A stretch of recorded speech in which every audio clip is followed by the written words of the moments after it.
चाली चाली एक ऐसा खेल जिसके जरिए हम इस दुनिया में भटक रही उन आत्माओं से संपर्क कर सकते हैं जो ना जाने कितने समय से अतृप्त इस दुनिया में भटक रही हैं। आज तक जो किसी न किसी कारण से अपनी मुक्ति का मार्ग नहीं खोज पाई हैं। कुछ लोग महज इसे एक आम खेल समझते हैं, लेकिन कुछ लोगों की जिंदगी इस खेल के चंगुल में फंसकर बर्बाद हो चुकी है।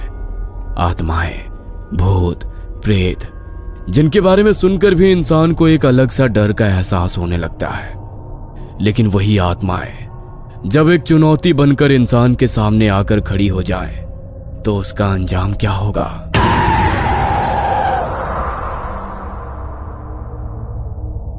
पीटर, जॉर्ज, डेजी और रूबी चारों दोस्त अपनी कॉलेज की लाइब्रेरी में बैठे थे।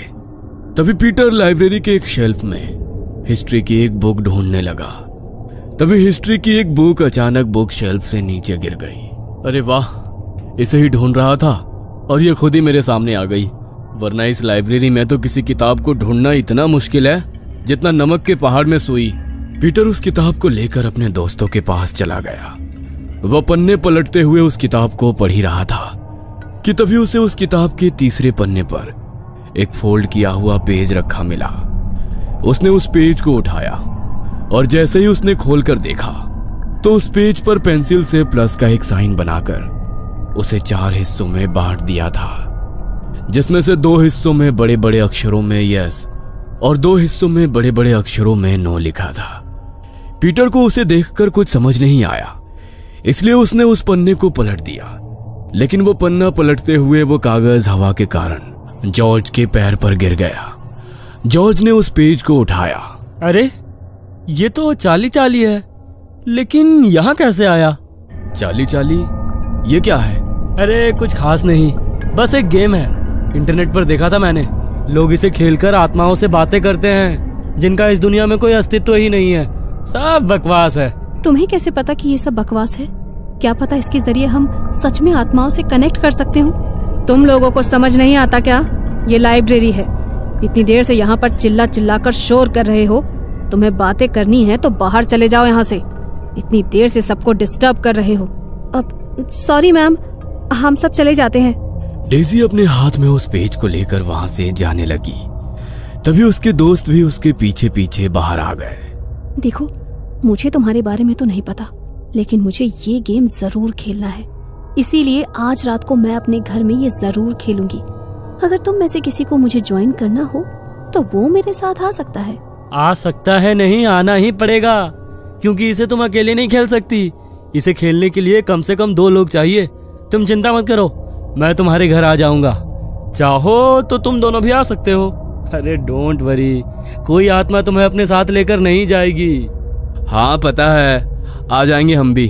सब लोग कॉलेज से अपने घर के लिए निकल गए। रात को घड़ी में जैसे ही 11 बजे तो डेजी के घर का गेट नॉक हुआ। उसने दरवाजा खोलकर देखा तो उसके दोस्त आ चुके थे।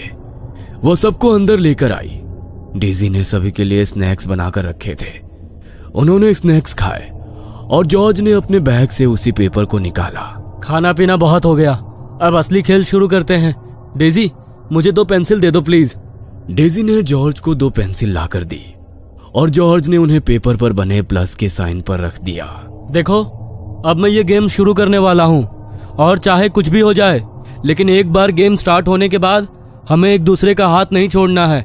जहां तक मैंने देखा और सुना है, अगर किसी ने भी ऐसा किया तो हमारे लिए बहुत मुश्किल हो सकती है। चलो सब एक दूसरे का हाथ पकड़ लो। जॉर्ज ने बीच में उस पेपर को रखा और वो सभी उस पन्ने के इर्द गिर्द एक गोल घेरा बनाकर बैठ गए। तभी जॉर्ज ने कहा, चाली चाली, क्या तुम यहाँ हो? जॉर्ज के ऐसा कहने पर उस पेज पर रखी पेंसिल में कोई हलचल नहीं हुई। तो जॉर्ज ने फिर से कहा, चाली चाली, क्या तुम यहाँ हो? इस बार भी जॉर्ज के ऐसा पूछने पर वहां कोई हलचल नहीं हुई। तभी रूबी ने उसका मजाक उड़ाते हुए कहा, कोई चार्ली नहीं है यहाँ पर।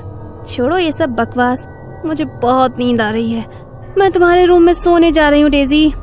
इससे पहले कि जॉर्ज उसे कुछ कहता, इससे पहले ही रूबी अपना हाथ छुड़ाकर उस गोल घेरे से बाहर जाने के लिए उठ गई। ये क्या बकवास किया तुमने? तुम्हें पता है ना ये कितना डेंजरस हो सकता है। हाथ क्यों छुड़ाया तुमने? अरे कुछ नहीं है यार, रिलैक्स कर।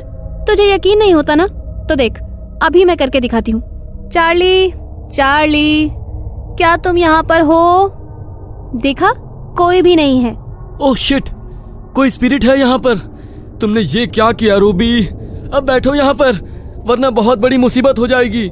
रूबी डर के मारे उस घेरे में फिर से उन सब के साथ जॉर्ज और डेजी का हाथ पकड़कर बैठ गई। तभी डेजी ने पूछा, चार्ली, चार्ली, क्या तुम हमें सुन सकते हो?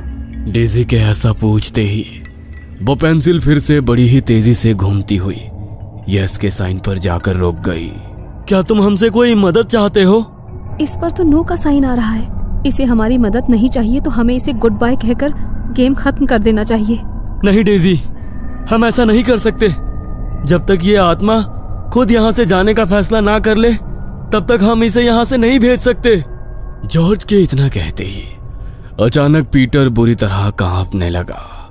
उसका शरीर अचानक ही किसी मुर्दा इंसान की तरह अकड़ने लगा।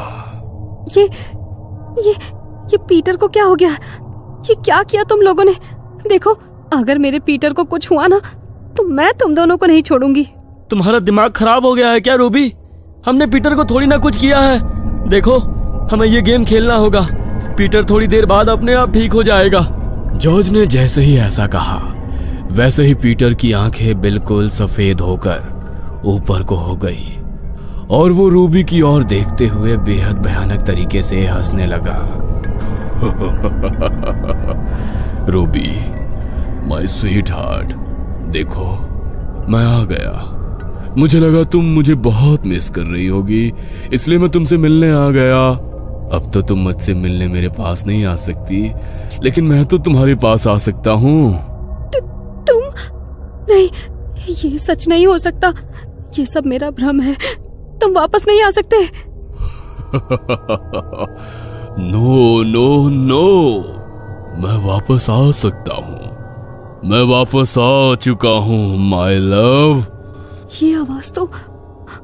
इससे पहले कि डेजी आगे कुछ बोल पाती, तभी पीटर खुद ब खुद ही अपने शरीर की हड्डियों को मोड़ने लगा। उसकी एक एक हड्डी के टूटने की आवाज वहां पर गूंज रही थी। पीटर के चेहरे पर अभी भी वही शैतानी हंसी थी। कभी वो अपनी शैतानी हंसी हंसता, तो कभी अपनी हड्डियों के टूटने के दर्द से जोर जोर से चिल्लाने लगता। रूबी उसकी ऐसी हालत देखकर इस तरह सहम चुकी थी कि डर के मारे उसके मुंह से एक शब्द भी नहीं निकल रहा था। हमें यहाँ पर नहीं रुकना चाहिए। हमें चर्च में फादर के पास जाना होगा। अब वही हमारी मदद कर सकते हैं। हाँ, प्लीज प्लीज जल्दी चलो। No no no my sweetheart, तुम मेरे साथ रहो। तुमने तो मेरे साथ जीने मरने की कस्में खाई थी। अब मैं तुम्हें खुद से दूर नहीं जाने दूंगा। चलो चलो, कम ऑन, जल्दी से मेरे पास आ जाओ।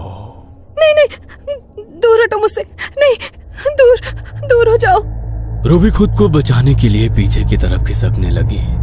तभी पीटर अपने टूटे फूटे शरीर के साथ अचानक रूबी की ओर बढ़ा और एक ही झटके में उसे बड़ी ही तेजी से घसीटता हुआ घर के स्टोर रूम में ले गया। रूबी के चीखने की आवाजें पूरे घर में गूंजने लगी। वो मदद के लिए बेहद बुरी तरह चिल्ला रही थी। जल्दी करो जॉर्ज, हमें फादर के पास जाना होगा, वरना वो दोनों। घबराओ मत डेजी, उन्हें कुछ नहीं होगा। जल्दी चलो। वो दोनों ड्राइंग रूम की खिड़की के रास्ते से जल्दी से भागते हुए घर के पास वाले चर्च में पहुंचे। लेकिन जब तक वो दोनों वहां पहुंचे, तब तक फादर वहां से जा चुके थे। दोनों ने अपनी सुरक्षा के लिए चर्च में रखे होली क्रॉस के लॉकेट को अपने अपने गले में पहन लिया। उनके पास अब मदद के लिए कोई रास्ता नहीं था, इसलिए उन्होंने चर्च में रखे होली वाटर की बोतल को उठाया और जल्दी से घर आ गए। घर आते ही वो दोनों स्टोर रूम की तरफ गए, जहां पीटर रूबी को घसीटते हुए ले गया था। लेकिन उन दोनों ने जैसे ही स्टोर रूम का दरवाजा खोला, तो सामने का नजारा देखकर उनके रोंगटे खड़े हो गए। पीटर की तरह ही अब रूबी के शरीर की हड्डियां भी बुरी तरह टूट चुकी थी। उसकी आंखों की पुतलियां भी अब पूरी तरह सफेद पड़ चुकी थी। जॉर्ज ने उन दोनों को हाथ लगाकर देखा तो दोनों ये दुनिया छोड़कर जा चुके थे। वो दोनों ही इस सदमे को बर्दाश्त नहीं कर पा रहे थे। जॉर्ज ने उनके घर वालों को इन्फॉर्म किया और अगले दिन उनकी डेड बॉडीज को कब्रिस्तान में दफन कर दिया गया। पुलिस ने भी इस मामले में अपनी इन्वेस्टिगेशन की, लेकिन पुलिस को भी उनकी मौत से जुड़ा कोई सुराग नहीं मिला। डेजी अपने बेडरूम में अपनी आंखों में आंसू लिए खड़ी हुई थी। उसकी आंखों के सामने दीवार पर एक तस्वीर टंगी हुई थी। आपने जैसा कहा था मैंने बिल्कुल वैसा ही किया। मैंने आपका बदला ले लिया भैया, ले लिया आपका बदला मैंने। दरअसल डेजी का बड़ा भाई स्टीव रूबी से बहुत प्यार करता था। वो उससे शादी करना चाहता था, लेकिन डेजी सिर्फ उसके पैसों के लिए उसके साथ थी। उसने स्टीव को बहुत बार बेवकूफ बनाकर उससे पैसे हड़पे और उन पैसों से वो अपने दूसरे बॉयफ्रेंड पीटर के साथ अय्याशियां करने लगी। पीटर रूबी के बारे में ये सब कुछ जानता था, लेकिन वो भी पैसों का भूखा था। रूबी ने स्टीव का बहुत फायदा उठाया, लेकिन एक दिन जब स्टीव को इस बारे में पता चला तो वो ये सब सह नहीं पाया और उसने अपनी जिंदगी को हमेशा के लिए खत्म कर दिया। अपने भाई के चले जाने के बाद डेजी बिल्कुल अकेली हो गई। उसके माता पिता तो उनके बचपन में ही उन्हें छोड़कर जा चुके थे और अब डेजी के सर से उसके भाई का साया भी छीन गया। डेजी लाख कोशिश करने के बाद भी ये समझ नहीं पा रही थी कि उसके भाई ने ऐसा क्यों किया। तभी एक दिन उसे अपने भाई के बिस्तर के नीचे एक डायरी मिली, जिसे उसने अपनी जान लेने से पहले लिखा था। अपने भाई की मौत की सच्चाई जानकर डेजी और ज्यादा टूट गई। उन दोनों से अपने भाई की मौत का बदला लेकर उसे अपना भाई वापस तो नहीं मिल सकता था, लेकिन अपने भाई की मौत का बदला लेकर उसने हमेशा के लिए अपने भाई की आत्मा को मुक्त जरूर कर दिया था। ये कहानी आपको अच्छी लगी हो तो हमें सब्सक्राइब करें, हमारा इंस्टाग्राम और फेसबुक पेज जरूर फॉलो करें। और हाँ दोस्तों, सब्सक्राइब करना भूलना मत।